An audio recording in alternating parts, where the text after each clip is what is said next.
नमस्कार साथियों, आज अपना टॉपिक है भारत का नियंत्रक एवं महालेखा परीक्षक।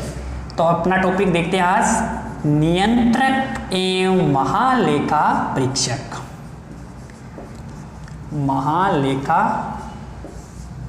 परीक्षक जिसे हम इंग्लिश में कहते हैं controller and auditor general of India, जिसको हम शॉर्टकट में कह सकते हैं केक।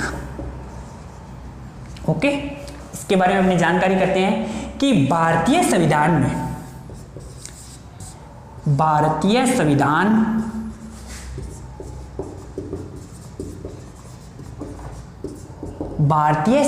में संघ और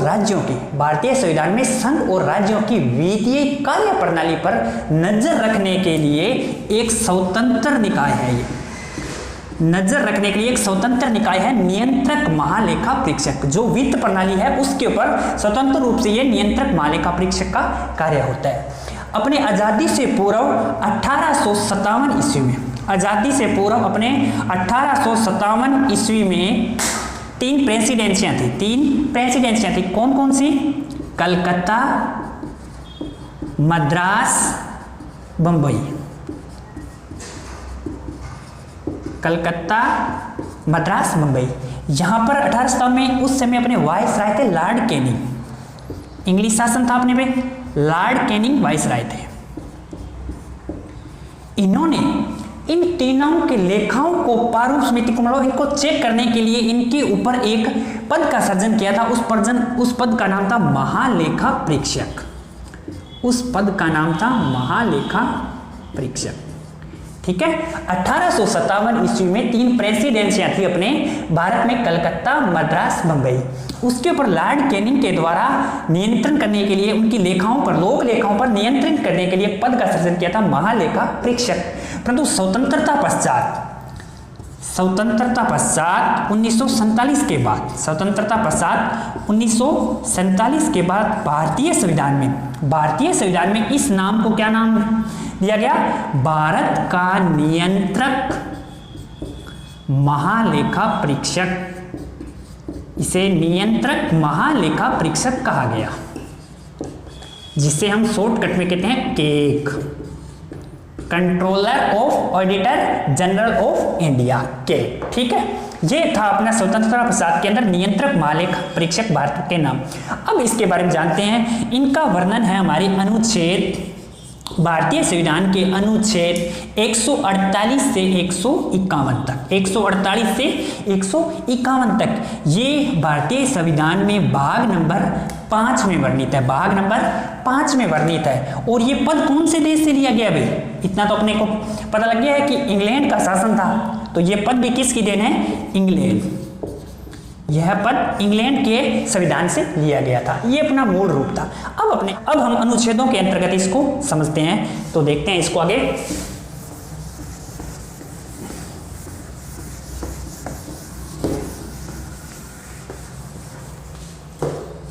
पहला अनुच्छेद अपने अनुच्छेद 148। अनुच्छेद 148 क्या कहता है? भारत में एक नियंत्रक महालेखा परीक्षक होगा। भारत में एक नियंत्रक महालेखा परीक्षक होगा। नियंत्रक महालेखा परीक्षक होगा, जिसकी नियुक्ति भारतीय संविधान में इस पद की नियुक्ति, इसे हम शॉर्टकट में ज्यादातर केक बोलेंगे, ध्यान रखना। मैं केक इसी को ही कहूंगा जिसका शॉर्टकट में नाम है। तो केक की जो मुख्य उसकी नियुक्ति करता है राष्ट्रपति। किसके द्वारा नियुक्ति की जाती है? राष्ट्रपति के द्वारा नियुक्ति की जाती है। इसका कार्यकाल, केक का कार्यकाल पद ग्रहण की तिथि से 6 वर्ष या 65 वर्ष आयु पूर्ण हो। इन दोनों में जो भी पहले हो वो इसका कार्यकाल समाप्त हो जाता है। यह अपना त्याग पत्र किसे देता है? जो इसकी नियुक्ति करता है राष्ट्रपति को। किसको त्याग पत्र देता है? राष्ट्रपति को। इसका वेतन, केक का वेतन होता है सुप्रीम कोर्ट के अन्य न्यायाधीशों के समक्ष। उनका वेतन है वर्तमान में 2,50,000 रुपये प्रति माह। अन्य पेंशन भत्ते वो अलग से दिए जाते हैं। ये अनुच्छेद 148 था। भारत में एक नियंत्रक माले का परीक्षक होगा जिसकी नियुक्ति कौन करता है? राष्ट्रपति। कार्यकाल 6 वर्ष या 65 वर्ष जो भी पहले हो। त्यागपत्र किसे देता है? राष्ट्रपति को। वेतन इसका 2,50,000 रुपये प्रति माह। अब अपना नेक्स्ट अनुच्छेद है अनुच्छेद 149। मैं इसको शॉर्टकट में केग के कर्तव्य व शक्तियां। इसमें क्या है? के कर्तव्य व शक्तियां। ये क्या होते हैं? कर्तव्य व शक्तियां। संघ व राज्य, संघ मतलब अपना दिल्ली सरकार जो कि संघ सरकार है, और राज्य जो अलग अलग राज्य है, उनके लोक लेखा, उनके लोक लेखा के विवरण के ऊपर जो कर्तव्य है वो इसके द्वारा निर्वहन किए जाते हैं, के द्वारा, लोक लेखा के, और उसके ऊपर इसके द्वारा इनकी शक्तियों का प्रयोग किया जाता है। जो के कर्तव्य शक्तियां क्या है कि संघ व राज्यों के लोक लेखाओं से संबंधित जितने भी वर्णित विषय है उन पर कर्तव्य है इनका बनता है कि इनमें सुधार या उन पर गुणवत्ता जो भी ये करता है, और जो भी शक्तियां पावर होती है वो किसके हाथ में होती है? के। ओके, ये था अपना अनुच्छेद 149। अब अपने देखते हैं अनुच्छेद 150। 2 अनुच्छेद हो गए, 2 इसके अनुच्छेद और है, अनुच्छेद 150 और अनुच्छेद 151। तो अनुच्छेद 150 क्या कहता है? अनुच्छेद 150 क्या कहता है? अनुच्छेद 150 कहता है संघ व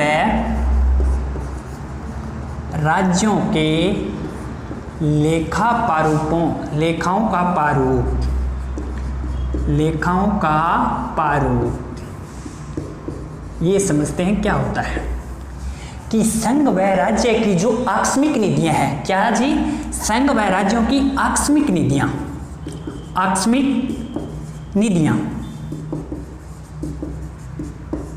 निधियां व लोक लेखाएं जो भी है उस पे नियंत्रण किसका होता है? इस केग का होता है। वो भी किस प्रकार से? राष्ट्रपति की सलाह से यह नियत करता है। राष्ट्रपति की सलाह से यह नियत करता है। देखो, अनुच्छेद 150 कहता है संघ व राज्य के लेखाओं का प्रारूप पर नियंत्रण किस प्रकार? जो संघ व राज्य की क्या है? आकस्मिक निधियां हैं उनके ऊपर राष्ट्रपति की सलाह से ये नियत करता है, इस आकस्मिक निधियों पर और इनके लोक लेखाओं से संबंधित जो भी वर्णित विषय। और एक इंपॉर्टेंट बात और बता देता हूं मैं, केग कंट्रोलर और एंड ऑडिटर जनरल, केग नियंत्रक महालेखा परीक्षक, इसे लोक लेखा समिति का मित्र व मार्गदर्शक कहते हैं। इसे मित्र व मार्गदर्शक कहते हैं क्योंकि ये हमारे संविधान के अंदर एक इंपॉर्टेंट समिति है, लोक लेखा समिति, जिसका मित्र व मार्गदर्शक इसे कहते हैं केग को, क्योंकि ये इसी प्रकार इसको कार्य करने के लिए निर्देश देता है और उसको परामर्श देता है। ये ध्यान में रखना इंपॉर्टेंट, ठीक है। अब अपना आगे नेक्स्ट अनुच्छेद 151। अनुच्छेद 151 इसमें क्या होता है? अनुच्छेद में दिया है सह परीक्षा प्रतिवेदन। ये क्या होता है? देखो, सह परीक्षा प्रतिवेदन का मतलब होता है जो संघ के लोक लेखा प्रतिवेदन है वह तो ये राष्ट्रपति के समक्ष प्रस्तुत करता है, और जो राज्य के लोक लेखा प्रतिवेदन है वह ये राज्यपाल के समक्ष प्रस्तुत करता है। तो मैं आपको बताता हूं, जो संघ के लेखाएं, जो संघ के लेखाओं का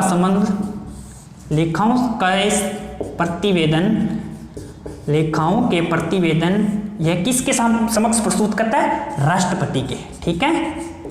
संघ के किसके प्रस्तुत करेगा? राष्ट्रपति के। और अगर ये राज्य के लेखाओं के प्रतिवेदन है तो किसके समक्ष प्रस्तुत करेगा? राज्यपाल। ओके।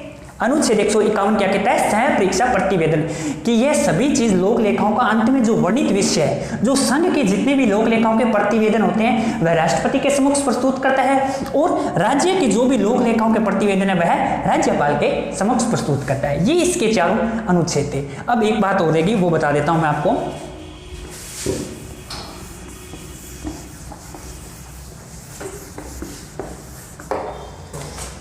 पीछे हमने देखा ना हटाना,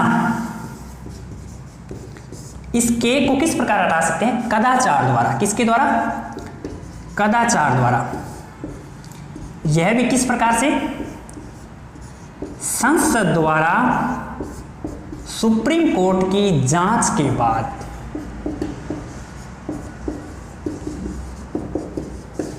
कदाचार द्वारा, संसद द्वारा, कदाचार द्वारा इसको हटा सकते हैं, संसद सुप्रीम कोर्ट की जांच के बाद इसको हटा सकती है। ओके, अब अपने जान लेते हैं कि प्रथम केक नियंत्रक एवं महालेखा परीक्षक थे वी नरहरि राव। इन्होंने पद ग्रहण किया था 1948 से। ओके, और आज वर्तमान में केग है हमारे नियंत्रक महालेखा परीक्षक, वो है जी राजीव महर्षि। राजीव महर्षि 2017 से।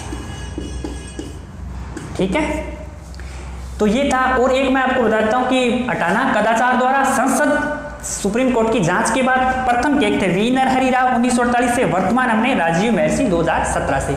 जो अपनी लोक निधि है ना, उसका इसे अभिभावक कहते हैं। लोक निधि का अभिभावक, लोक निधि का अभिभावक केक। कि इसका महत्वपूर्ण ये बात है कि भारत की जो वित्तीय प्रणाली है, लोक लेखाएं समिति है, जो आंकड़े हैं, उनका लोक निधि का अभिभावक इसको उपाधि दी गई है। तो ये था अपना जी नियंत्रक महालेखा परीक्षक, जो वित्तीय प्रणाली पर स्वतंत्र रूप से निगरानी रखता है, उस पर कंट्रोल करता है। ठीक है, ये था अपना नियंत्रक महालेखा परीक्षक। Okay, thanks.